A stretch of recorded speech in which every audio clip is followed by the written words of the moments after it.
adalah milik saya, milik kita semua. Nggak boleh ada yang celaka, yang buntung, yang sakit meninggal. Di Indonesia kalau safety rasanya buang-buang uang ya, bayangkan beli helm, beli ini, sudah dibeli kadang-kadang nggak dipakai. Kenapa nggak dipakai? Ada orang sudah, teman-teman di perusahaan bilang, waduh Pak, helmnya bukan dipakai Pak, buat apa? Buat mandi katanya. Ya, dan saya kalau ke daerah pakai sabuk, orang sebelah saya panitia bilang, aman Pak Nakoy, bukan Jakarta, gitu ya. Ada di mata dia nggak ada polisi ya, di mata dia tuh pakai sabuk itu kalau ada apa? Polisi. Padahal kita pakai sabuk itu adalah saya menjaga keselamatan saya. Ya, ini contoh buat teman-teman juga, itu contoh yang kecil. Ya, kalau di perusahaan safety itu adalah liabilitas, perusahaan yang salah mindset, tapi perusahaan yang berpikirnya jangka panjang, safety adalah nomor satu. Keselamatan dulu yang paling penting. Kalau dia buat tangga seperti apa, ya ada orang buat duduk atau tempat duduk kadang-kadang bisa meleset ya. Lihat safety itu nomor satu. Jadi perusahaan yang maju nggak ada kecelakaan kerja, zero fatality. Tapi perusahaan yang asal-asalan ya banyak kecelakaan kerjanya karena nggak disusun dengan baik. Nah, sekolah juga sama. Sekolah yang akan naik, akan maju kalau dia tadi B-nya adalah gurunya. Tidak hanya kerja ngajar, tapi kemudian B-nya. Maka tadi B tambah apa? Do sama dengan apa? Ya, B sama do sama dengan have. Ada orang bilang kalau dia kerja terus ya nggak berubah teman-teman. Jadi B-nya adalah tadi sudah jawab, be transhuman, betul kan ya? Be transhuman. Jadilah manusia di atas rata-rata. Nah, saya ingin singkat ini karena kita membahas seven awareness, tapi saya bocorkan tentang apa itu seven awareness. Be transhuman. Tadi kalau kita bilang be, jawabnya apa? Transhuman ya.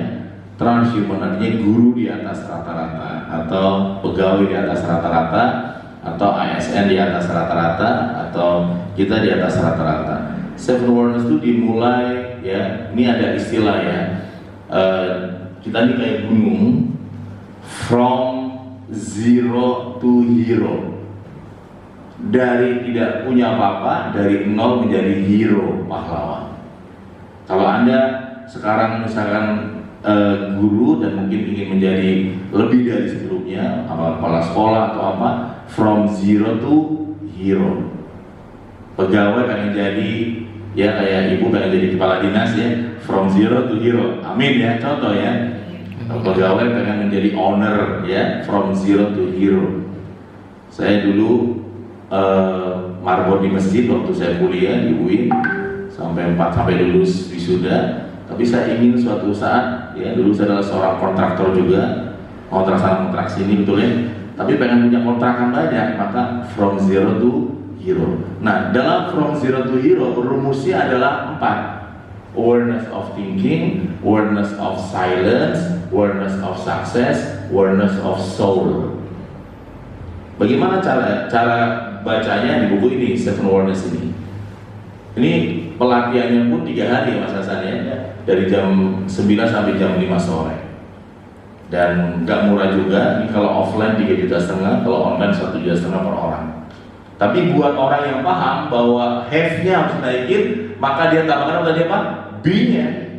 Saya dapat uang sertifikasi, bismillah bisa buat saya. Yayasan yang mengerti, oke, guru-guru terbaik, kirimkan itu Seven Awareness, pilih. Akan kembali ke kita juga kok nanti kalau dia bagus, iya kan? Tapi kalau yang nggak paham, ya akhirnya uangnya habis aja untuk untuk berangkat ke kantor, untuk pulang ke kantor atau di kantor dan juga di rumah habis. Teman-teman mau dapat uang sertifikasi banyak apapun, tetap B-nya belum tentu mau keluar uang kok. Percaya dengan saya, Anda punya sertifikasi 20 juta, 50 juta untuk ikut seminar 1,5 juta juga bilangnya mahal kok. Karena soal belief system, mindset sudah terbiasa dengan yang murah. Tapi ketika mahal itu langsung nutup diri, enggak deh, buat saya bukan tipe saya. Waktu saya masih sangat sulit, bahkan masih kontrak, saya punya istri hamil besar 9 bulan itu, beratnya juga bengkak kemana-mana karena kembar. Saya bilang istri saya, boleh nggak uangnya saya pinjam? Buat apa Mas? saya mau ikut seminar Robert Kiyosaki, berapa ini? 15 juta, nggak ada uang. Tapi nanti buat sesar gimana? Ya nanti uangnya saya gunakan untuk ilmu biar pulang-pulang kita nggak kontrak terus, kita punya ilmu tentang keuangan. Dia bingung antara beberapa bulan yang lahiran, uang dipinjam oleh saya dan saya belum ada masa depan yang pasti waktu itu kan. Tapi karena dia percaya kepada suaminya, dia kasih uang itu dan saya berangkat dan saya ikut melihat. Oke, Rasul bersabda kalau ingin bahagia dunia, puas ilmu dunia, pengen akhirat, puas ilmu akhirat, pengen dua-duanya, puas dua-duanya. Dari saya sekolah sampai saya kuliah itu yang kita belajar tentang ilmu ya akhirat terus, agama terus ya, di pondok pesantren, di UIN, semua. Tapi ilmu tentang dunia, bagaimana kita punya aset, omset, bagaimana uang bekerja buat saya itu nggak dipelajari. Dan akhirnya pulang-pulang banyak perubahan hari ini.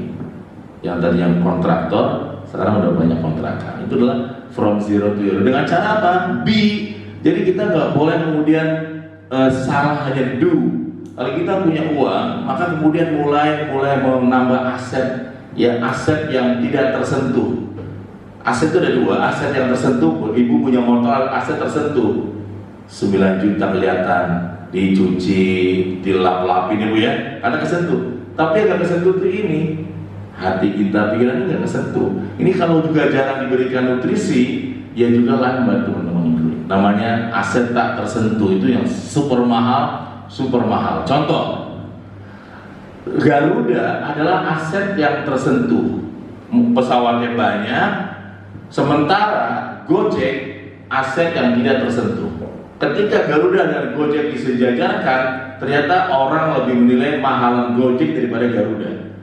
Padahal Garuda pesawatnya ada, Gojek bukan punya sendiri. Kalau Mas adalah Nadiem Makarim atau pemilik Gojek, motor punya orang, nggak harus punya motor sendiri, tapi ketika dibeli dinilai lebih mahal Gojek. Itu namanya branding.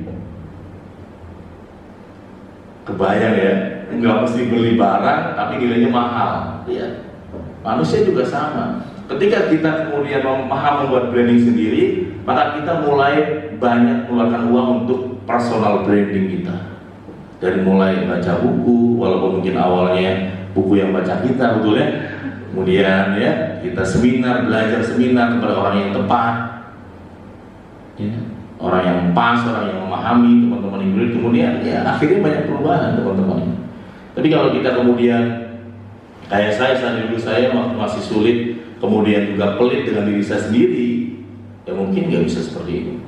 Saya walaupun masih susah, bahkan masih jadi mahasiswa Bu, saya datang ke Gramedia Bintaro semester 2 itu.